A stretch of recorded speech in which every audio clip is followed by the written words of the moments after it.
Yeah, try it.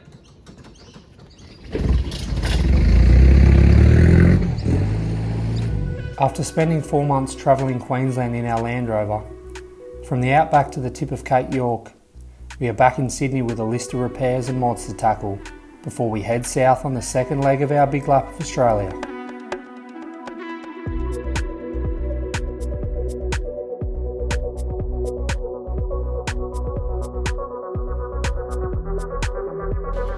Let's go build a drawer. We went to Bunnings and got a big sheet of plywood cut down. He didn't want to do a whole lot of cuts because it's like a vertical bandsaw machine. So we got basically the height of the sides cut, so I just got to cut the width with a handsaw. We're using a handsaw, tape measure, pencil, and just anything you can find that's perfectly straight as a ruler or line. We don't have that many things, so we're going to try and do as much as we can. Unfortunately, I didn't get any of the long sides cut because he didn't want to do too many cuts. But I should be able to cut with a handsaw as long as my lines are straight. So yeah, we're going to glue and screw it, and it should be pretty lightweight for a drawer, but it's pretty long, so yeah.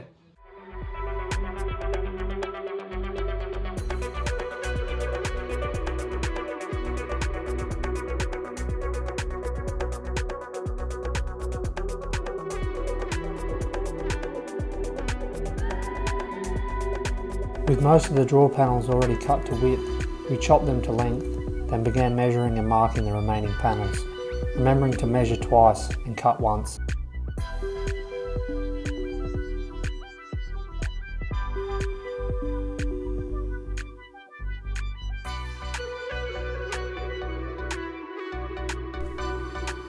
Using the other board to clamp down on the piece we were cutting. Without a vise, it allowed for even pressure over the plywood, avoiding splintering when using the handsaw.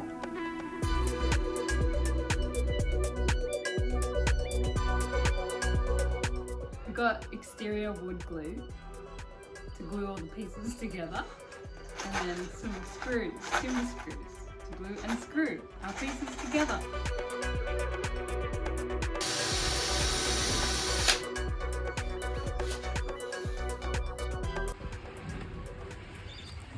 Bottom drawer's made, but we can't actually mount the runners or anything yet because I need the tools back in Sydney. But what we're doing now is we've gotten rid of this, which was a temporary storage solution, but unfortunately it's just sort of fallen to bits.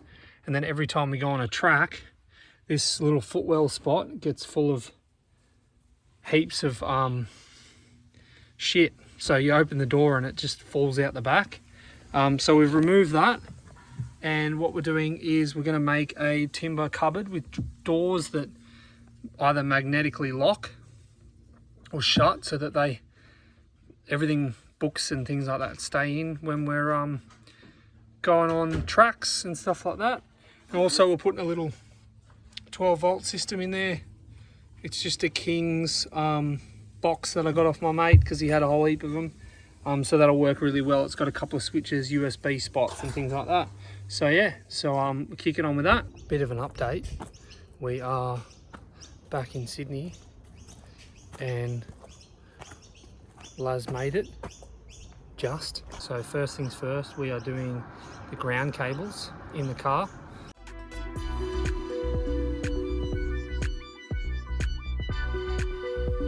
Right, so this is the earth strap that runs from the engine block to the chassis.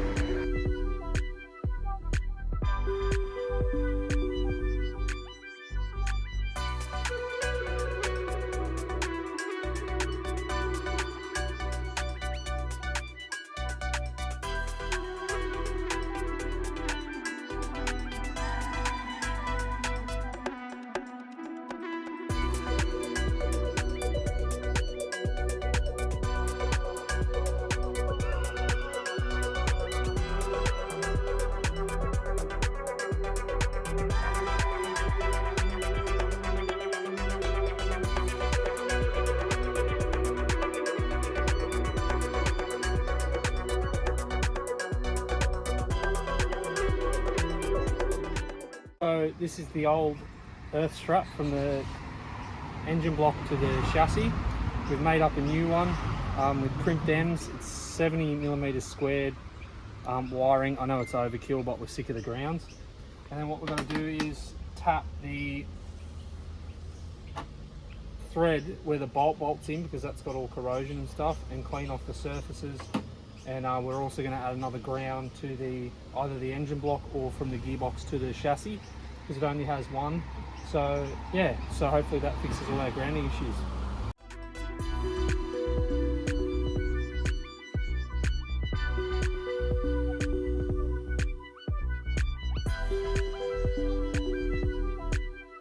Alright, so spent the last 30 minutes cleaning off all the bolts. Basically tapping the bolts as well, not tapping them, I'm re-threading them, cleaning them off with a wire wheel and flushing out all the holes and sanding all the surfaces where the grounds mount to the chassis on the engine ground. So we're going to see if it's fixed anything. Fingers crossed it has, but we'll see. Obviously I had those electrical fires, so we'll yeah, anyway. Nothing. So that's great.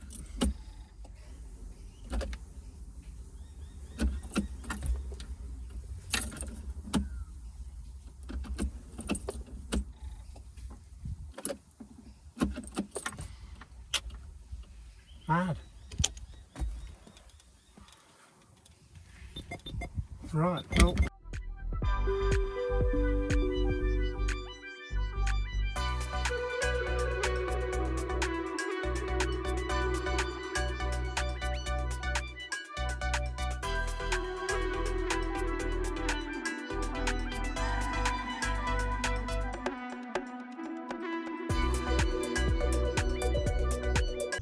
Right, attempt number 2. I've cleaned off all the battery terminals and stuff.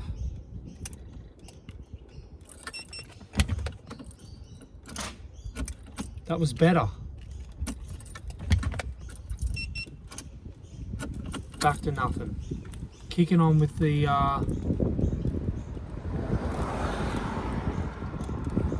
troubleshooting.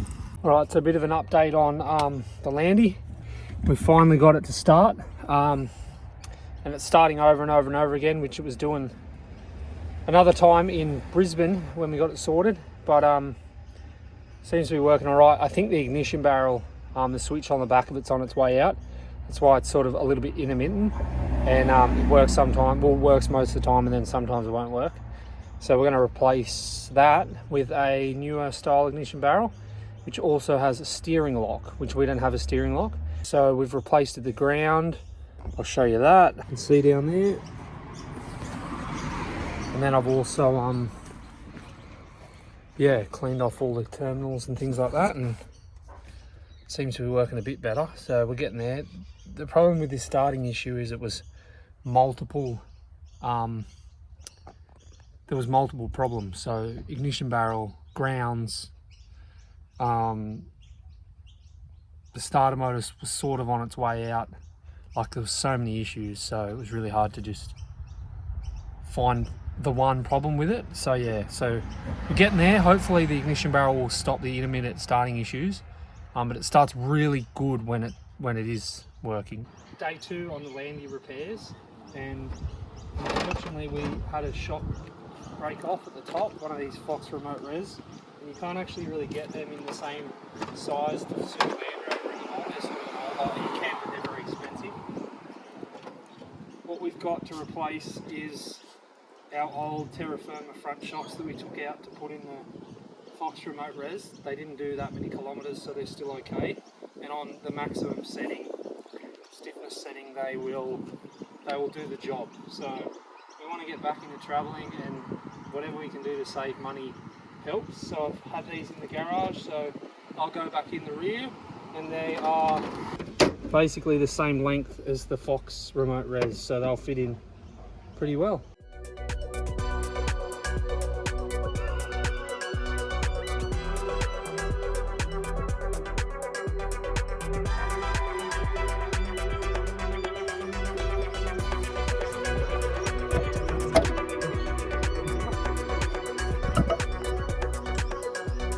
and it is out.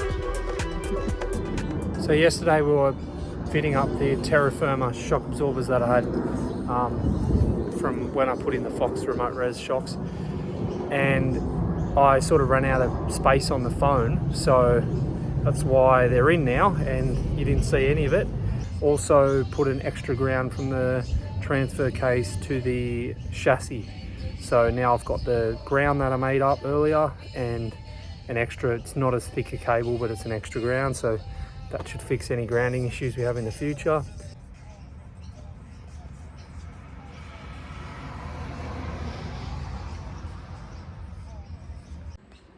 So I still need a zip tie it out of the way, but that's just a preformed ground cable that I've attached to the transfer case there through an existing hole and then onto the chassis mount there. So yeah, that's that done. As you can see, the gearbox is leaking, the transfer case is leaking, the gearbox is leaking, so they've got to be fixed. Now that we've got the Terra Firma shock absorbers in, it was time to get back onto the drawer. So I started sanding the drawer, ready for stain and varnish.